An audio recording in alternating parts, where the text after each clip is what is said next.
Üdv mindenkinek, sziasztok! Itt vagyunk újra Lap Timinggal, és folytatjuk az éves Astra 30 jubileumi adásokat, és én azt gondolom, hogy egy nagyon menő adás fog következni, a H és a J Astrát fogjuk bemutatni nektek. Mind a kettőből ráadásul OPC verzió van itt. Az egyik ráadásul nagyon különleges, és hát ezekhez az autókhoz, főleg a H-hoz óriási kötődéseim vannak. A műsor támogatója a Hedo Kft. Az út, ami összeköt. Megsérült a szélvédőd?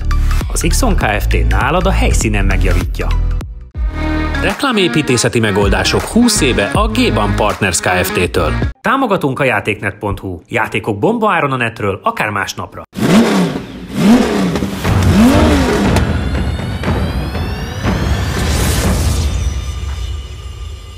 De János, először átdobom neked a labdát. Milyen volt, amikor megjelent a HOPC? Gyakorlatilag azért mentél ilyennel már tesztautó korában is, azért ez már az a korszak, amikor már autós újságírónak mondhattad magad. Milyen volt ezekben a 240 lóerős autókban ülni annó? Hát én nagyon szerettem ezeket, főleg a dízelt. De tényleg ebben már ugye nagyon jó dízel volt, ez a 1.950 Fiat, igen, nagyon jó volt. Igen. De nem, azokra tök jó ereje is Tudod, volt. mit szívtunk vele, Pillerre programoztuk? Hát mert aki húzogatja orba-szájba, úgyhogy nincs belőle legális versenyautó, az így jár. De ha utcai használatra szerintem egy nagyon kellemes volt ez a 150 ló, és keveset is fogyasztott. Hát az OPC meg ugye egy másik irányzat volt.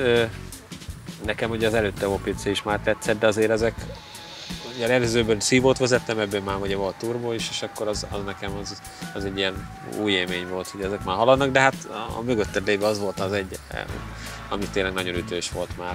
Mondjuk az meg nehéz, mint a sár, de hát egy másik kérdés. A jó hangulatú János hallottuk. Egyébként a fehérről azt kell tudni, hogy ráadásul ez egy Race Camp Edition, ami igazándiból minimális változtatásokat tartalmaz, szélesebb a nyomtávja 2 cm-rel elméletileg, meg ugye fehér színben van, és ugye ezeket az OPC-ket nem gyártották fehérbe. És hát a kis Nürburgring matrica a Race Camp alatt sem véletlen, vagy fölötte sem véletlen, mert hogy maga ez az OPC Race Camp, ez egyébként fel volt építve a Nürburgring mellett, ez egy fejlesztő üzem volt, ahova be tudtál fizetni, meg ugye ott fejlesztettek, és ebből volt először Nürburgring Edition, 835 darab, ezt megtudtam a tulajtól, ez meg azért volt, mert ugye megdöntötték vele az első kerekes rekordot, 835-tel, akkor még ott tartottak, és azért csináltak 835-öt. Úgyhogy ez ráadásul egy különleges edíció, vannak minimális változtatások benne, úgyhogy körülbelül ilyen 260-265 lóerő környékén van. Ugye az, amit tudnotok kell, hogy nincsen sper ezekben a kocsikban, lehet utólagosan, nyilván miután ő szeretné megvédeni, a tulaj nem nagyon akarta belerakni. És hát ugye nekem gyakorlatilag a legnagyobb kedvencem, hiszen ennek a dízel változatával mentem aztán annyit, mintha muszáj lenne még VB futamon is, és majdnem ilyenből lett a versenyautóm, csak mert ez is homológ volt. Csak majdnem. Csak miután a VRC kellett volna menni, ezért nem mentem bele. Csabi, neked ebből a korszakból van az Astráról emlék?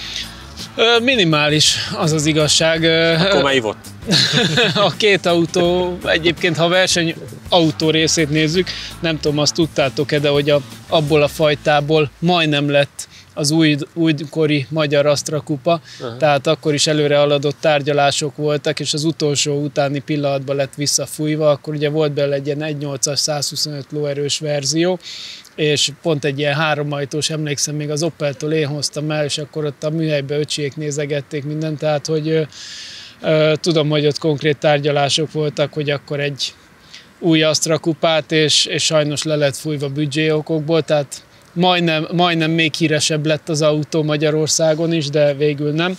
Ebből a verzióból egyébként viszont Németországban Nordschleife-n volt márkakupa az OPC-ből. Ebből is volt kit egyébként a nagy szárnyas, amivel mentek a Nordschleife-n. Igen, de hogy az nem volt kupa. Ebből viszont rendesen márkakupa volt, és ha azt nézzük, olyan szempontból akár korszakalkotó is, hogy az már egy ilyen, még akkor nem létezett TCR autó, de az egy majdnem TCR autó szerűség volt, mind tempóban, mint kialakításba, tehát vannak benne még szériaelemek, de azért 2 liter turbó, és körülbelül sok minden azért verseny volt, de azért még egy relatív normálisan fenntartható autó volt, úgyhogy ez egy népszerű márkakupa volt kint.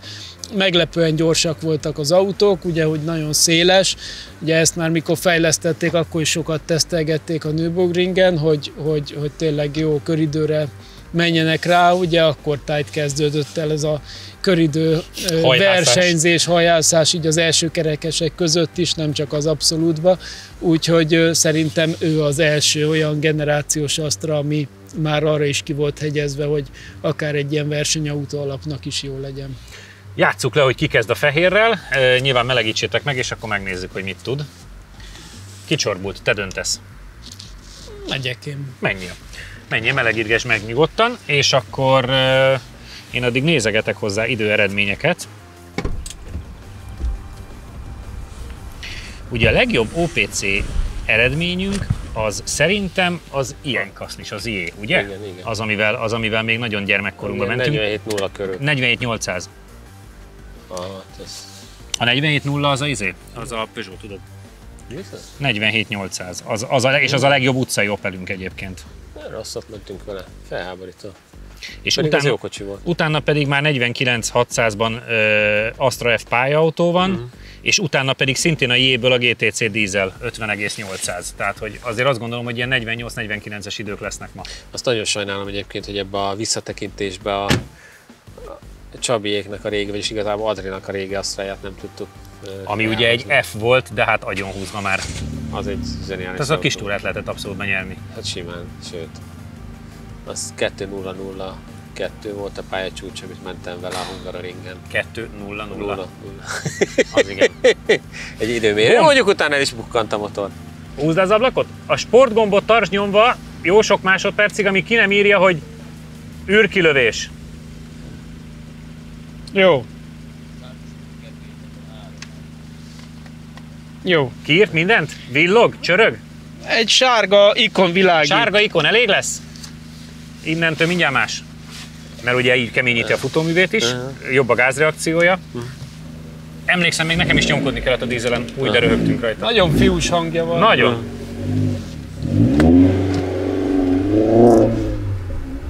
Itt is van a cucc. Minimálisan hozzá van nyúlva, azt mondtad, hogy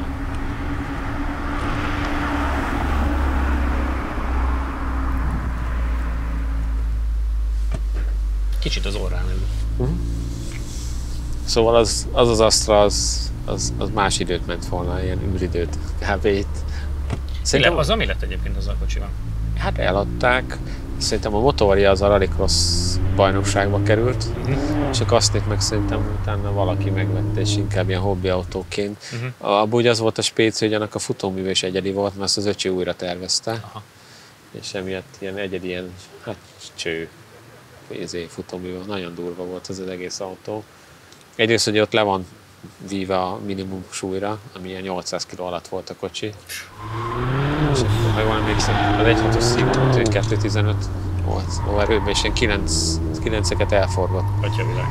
Tehát egy 6 és ahhoz képest, hogy első kerekes szerettél vele menni a ringen? Hát nagyon brutális per volt benne, tehát gyakorlatilag az a szekiváltó volt benne, ami a Clio-kupás autóknak a, tudod, a későbbi Clio-kupásoknak a váltója, úgyhogy... Na lássuk, most megint tudni fogjuk, hogy merre jár a kocsi.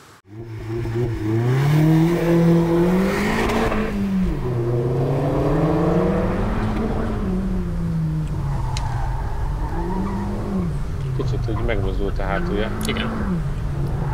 Ez igen, borzalmasan erős, és tekeri meg a sperhiány van szemben.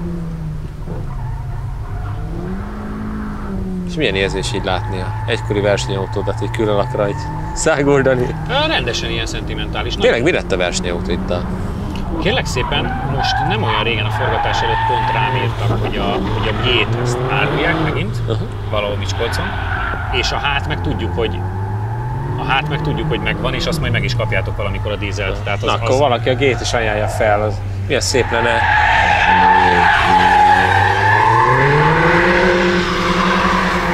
Kéne egy ilyen BZ versenyautói adást csinálni. Ott is ugye. Dolgozik vele nagyon. Szóval, hogy megvannak, igen, megvannak, és szerintem ilyen részben elérhetőek. Igen, akihez majd a G kerül, azt szeretettel várjuk a felajánlást. A H-val, a dízellel megbeszéltem, az, ahogy most éppen azt hiszem szét van szedve, hogy ahogy kész lesz, akkor majd hozzák. Úgyhogy majd azokat újra kipróbáltad, mondjuk mind a kettőben mentél, úgyhogy neked nem lesz igen, azokból még van. Annyi, hogy a Bartekkel is beszél, hogy kéne egy ilyen Clio R3T. Azt már eladták. Ja. Az is Magyarországon van. Akkor azt is. Minden. Én értem, főnök, intézem. Az is milyen erős volt, arra emlékszem.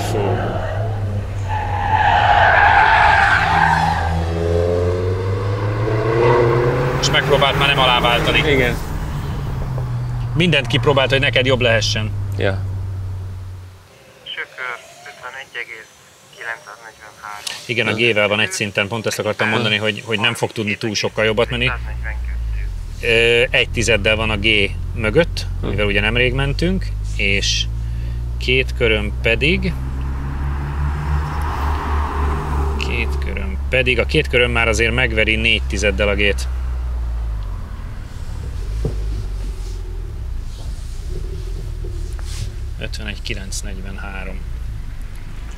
És hát konkrétan a plugin meg a benzines előtt vannak milliméterekkel.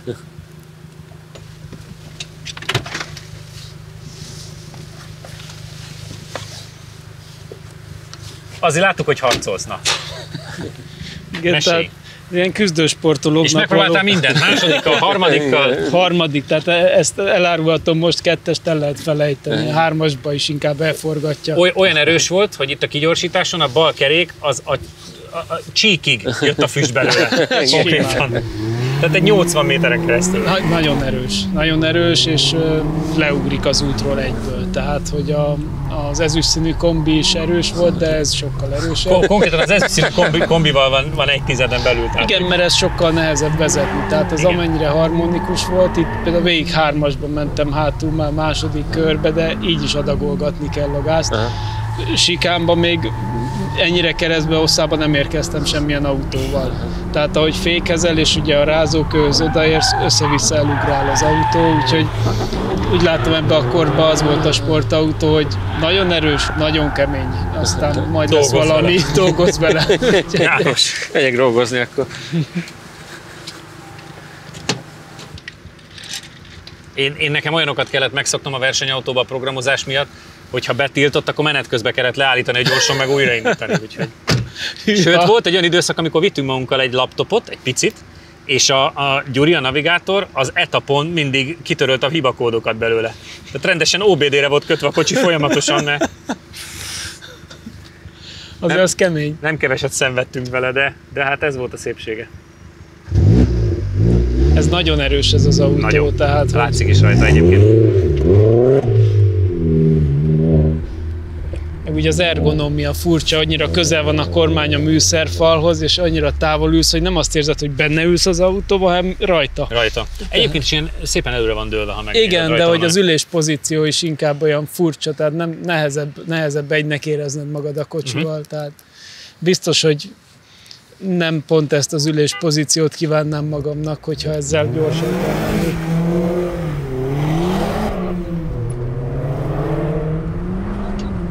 Azt néztem, amikor az új körben mentél, akkor is megtáncol. Simán, minden. Tehát azért mondom, hogy ez vezetni kell. Kis zabolázatlan. Egy jó Mustang. Igen. De az első kör sikánbejárata az volt a legérdekesebb. Igen. Ott minden irányba akart menni, az furcsa volt. Úgyhogy második körül már egy picit óvatosabbra vettem ott.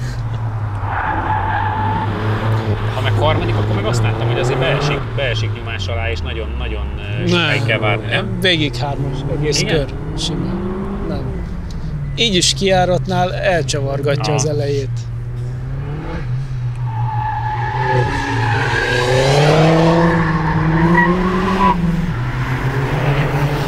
Jani próbálta a másodikat, de tojásokon. 96. Igen, hát nem tud jobban menni, mint a G, mert az 99-et ment, ha jól emlékszem. Lehet, nem emlékszem. De ilyen majdnem 100-at, nem? Igen, Igen, azt kicsit könnyebb volt vezetni. Igen, nem volt ennyire ilyen harcosok klubja.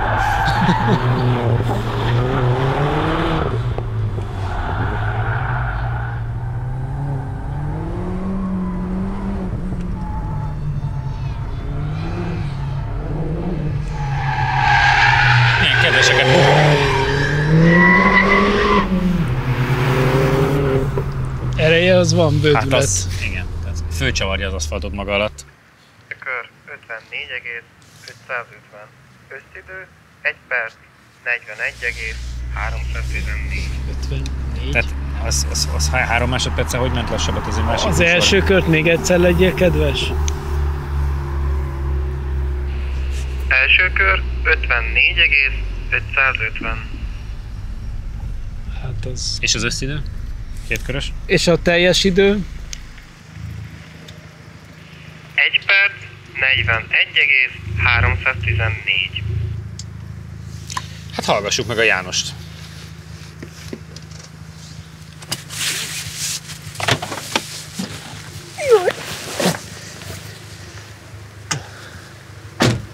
Történt valami az első körben, amit nem láttunk? Néha így kihagyott a kocsi, meg utána csipogott is, de aztán elmúlt. Mert hogy 3 másodperccel mentél lassabbat, de azt mi nem láttuk. Tehát, hogy... Itt is például hiába nyomtam rá a gázra, nem ment. Nem? Aha. Úgyhogy így Milyen volt egyébként? iszonyat kemény, meg nagyon erős. Tehát, hogy tényleg ez igazából mindenhol bepattogna a hátulja, tehát, hogy nem lehet vele úgy sem menni, ahogy szeretnél. Szerintem tényleg ilyen elemebeteg erős, tehát hogy gyakorlatilag nem szabad hozzáérni, harmadikban is forog alattal kerül. Igen, ezt a Csabi is mondta. Tehát, hogy így csak egyenes vonalba tud jól menni, akkor nagyon. Hát amúgy meg tényleg ilyen brutálisan jó állapotban van, meg nagyon egyben van a kocsi, csak tényleg ehhez a sper ez ilyen kötelező lenne. Hát igen, és ezt képzeld el, hogyha nem ennyire szép sima úton mész, hanem Igen. valami dobálóson, Igen. hogy épp az úton nagyon- maradsz, vagy leugrasz róla, az szerintem a véletlen műve kb. Igen, és ugye viszonylag rövid is a tengelytávja, tehát szeret is így Igen. idegesen ráfordulni a dolgokra. Furcsa. Akkor maradunk ennél az 51.9-nél, ami gyakorlatilag ugye a GOPC-vel Igen, van egy igen, szinten. igen. Egy kicsike szünet, és már is jövünk a J-vel. Támogatunk a játéknet.hu. Játékok bombaáron a netről, akár másnapra. Reklámépítészeti megoldások 20 éve a G-Ban Partners Kft-től. A műsor támogatója a Hedó Kft. Az út, ami összeköt. Megsérült a szélvédőd? Az Xon Kft. Nálad a helyszínen megjavítja. Látogatószámlálás, 95% feletti pontosság, nagyvállalati referenciák az Xperion-tól.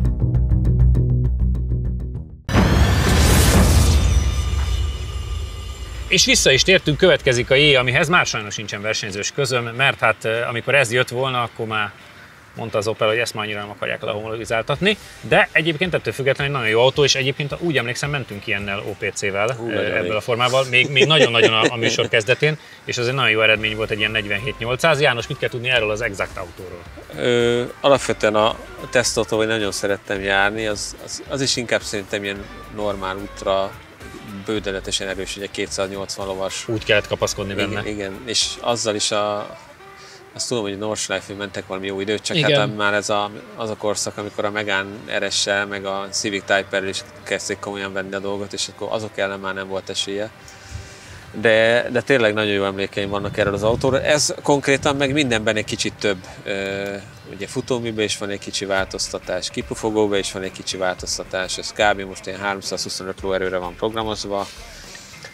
Nem volt elég a Igen, 280. kuplunkba is, úgyhogy majd arra figyelj, hogy betonkemény állítag a kuplunk, meg minden változásra egy csattan egyet, de az nem kell tőle félni. Alapvetően nagyon kíváncsi vagyok, mert mondtam a tulajnak is, hogy nem biztos, hogy jó az ide már, hogyha még erősebb, hiszen eddig se hiszem, hogy az volt a gond ezzel, hogy gyenge volt a 280 lóval. Ugye ezekben már van sper, de ha ennyire erős, akkor nem biztos, hogy elbír vele, mert azért utcára nem olyan sperekkel adogatják az autókat, hogy ezt is elviselje. Kiderül. Most látva, hogy milyen erős OPC-k jöttek, meg kicsit félek, hogy ez is megy, mint az őrült a vesztés. Amúgy meg egy marha jó kocsi, ugye, amit az elején a műsoraim mondtam, hogy ezek azért elég nehezek is már, de ettől függetlenül ez egy gyönyörű, meg jó autó volt a saját korában. Újból pedig már ugye nem lesz OPC, Hát úgyhogy azt nem tudjuk. Örüljünk, hogy ilyesmi lesz Az egyszer. utolsó OPC? igen, gyakorlatilag igen. Hát igen. Na játszátok le, és akkor még nyilván ezt is melegíteni kell. Még annyit mondjunk el a nézőknek, hogy Pilot Sport 4 van rajta, Igen, és nem elvágtad. 4-es. És nem 4-es, hanem 4, de abból egy nagyon-nagyon szép új állapotú. Csak a kedvetekért. Csabi, kimenjen. Megyek vele szívesen. Melegíts. Ezt a motivációt. Szeretnék én menni. Melegíts meg, aztán hajrá. Az hajrá. utolsó OPC-vel. Igen.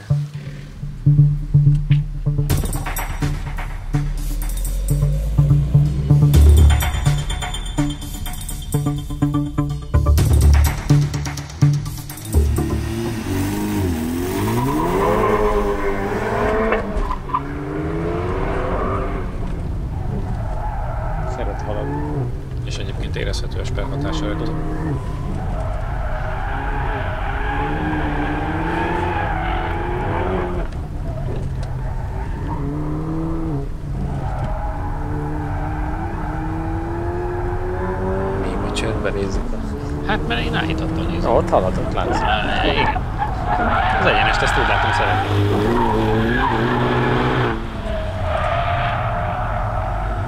Egy kicsit lecsúszott.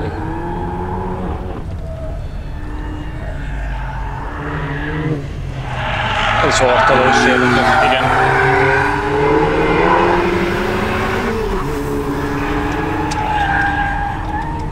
– 107. Azért az már.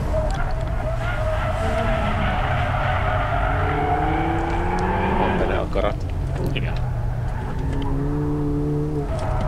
Azt érzem ott is, hogy meg a sikán után is, hogy többször a tempót nagyon túlviszi.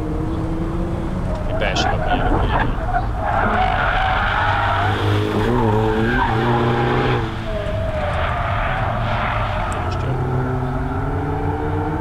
Tényleg ortalós, ami furcsa. Igen.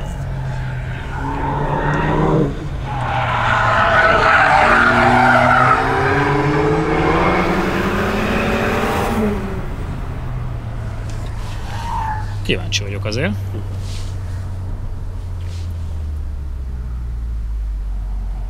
Időmérés első kör 49,610.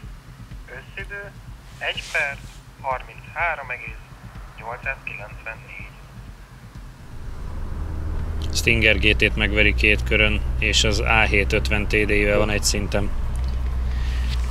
Egy körön pedig az Opelek között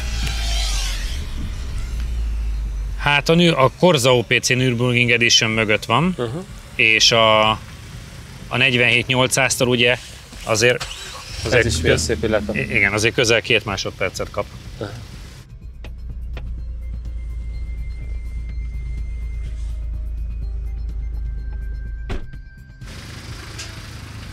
Azt láttam, hogy többször a nagy tempós részek után úgy becsúszol abba a kanyarba is sok Igen. lett, a sikán után is egy picit, vagy itt a gyors sikán után is sok lett, hogy tologatta nagyon az elejét? Nem tudom, mi olyan, mintha a fék alig fogott volna rajta, Aha. olyan nagyon furcsa volt, és úgy, hogy készültem rá, már úgyis túlcsúszta. lett. Aha, Aha. ott hátul is meglepett, a sikánnál is, most a második körben már még hamarabb fékeztem, egyszerűen valamiért ott nem áll úgy bele, ahogy kellene a fékbe, tehát ugye a fékhatás olyan gyengének érződik, az az, ami meglepő volt. De Jani úgy fogalmazott, hogy van benne akarat cserébe. körülbelül ez az összes negatív, amit elmondanék, mert egyébként óriási az ugrás a két autó között. Tehát mondjuk eleve az üléspozíció is ebben nekem sokkal szimpatikusabb, annyival jobb az ergonómiája, de maga az autó is, tehát nagyon nagy ugrás szerintem, ahogy vezethetőségben, meg mindenben sokkal stabilabb. Erő ugyanúgy van benne, lehet, hogy ez még erősebb, de arányaiban az érződik vadabbnak, ez vezethetőbbnek érződik sokkal. Tehát, hogy lehet, hogy több a lóerőszám, de attól függetlenül ez egy sokkal vezethetőbb autó. A hátulja azt csinálja, amit kell, tehát úgy körülbelül jön utánad. Nem annyira játékos sajnos, tehát azzal még lehetne azért, de ez egy nagyon nagy ugrás a másikhoz képest. János, jó A utat. fékre figyelj oda, Jó. mert nincs. az nagyon barátkozós. Az idő egyébként 49.610, ez a 8. Opel eredmény egyébként, és ugye 47.800, tehát 1,8 másodperccel gyorsabb nála az, amit olyan régen mentünk vele, amikor ez még új autónak számított. De igazándiból az Insignia GSI tud nála jobbat, meg egy 2 literes turbo Insignia, a többi az versenyautó. Úgyhogy én egy picit jobbra számítottam, de cserébe meg nagyon jó hangja van, meg jól néz ki. És majd látod messziről, hogy ahogy áll az úton, meg ahogy le van ültetve, azért nagyon, nagyon vad a forma. Nagyon jól néz ki ez az autó szerintem, meg ebbe ülni is egészen más, tehát ez kifejezetten olyan nagyon kellemes volt. Ahogy így mentél vele, folyamatosan azt beszélgettem, majd mondtam önnek, hogy azért kipróbálnám ezt a kupás autót. Ugye? Elhiszem. Árulgatnak olyat, és nem is veszélyes áron. De igen, így menet közben is az az érzés, hogy ez olyan jó stabil, ez egy jó autó is lehet. Az biztos, hogy egy jó autó. Sajnos azt abba hagyták, ma azt hiszem ott is az Opel kihátrált belőle. Egy darabig privátként futtatták az autókat, de aztán abba hagyták. nem volt ugye utánpótlás, de gyorsak voltak, arra emlékszem. Hát arra még én is. Úgyhogy ez abszolút pozitív élmény volt a fékétől eltekintve. Az meglepően gyenge volt. Hogy ugye a lépcsőfok óriásiként. Ez nagyon nagy. Tehát én azt mondanám, hogy generációs különbség van.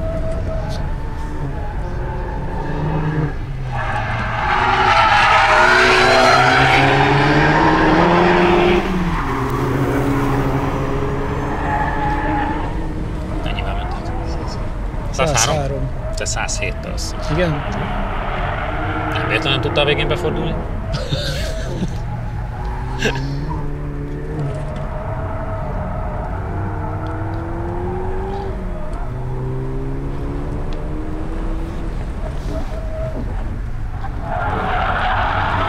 Nagyon érdekes így, hogy egymás után vezetgetjük a különböző generációkat, hogy melyik hova fejlődik. Ezt egy nagyon erősnek érzem.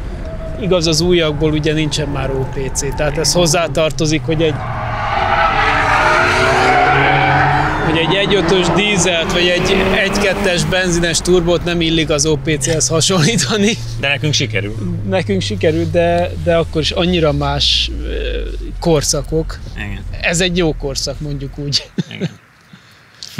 Időmérés első kör 50,389. Kikapott bőven. Összidő 1 perc 34,837. Mind a két köröm. Mind a két köröm maradt, tehát a 49,610. Azt az 1, valamennyit én nem látom. Nem tudom, én azt most nem érzem. Hát 50, nincs 1, valamennyi, 50,307, de... Nem azt, amit mondtál, hogy mikor úgy volt. Ja, mikor új volt, igen. Igen, azt nem látom.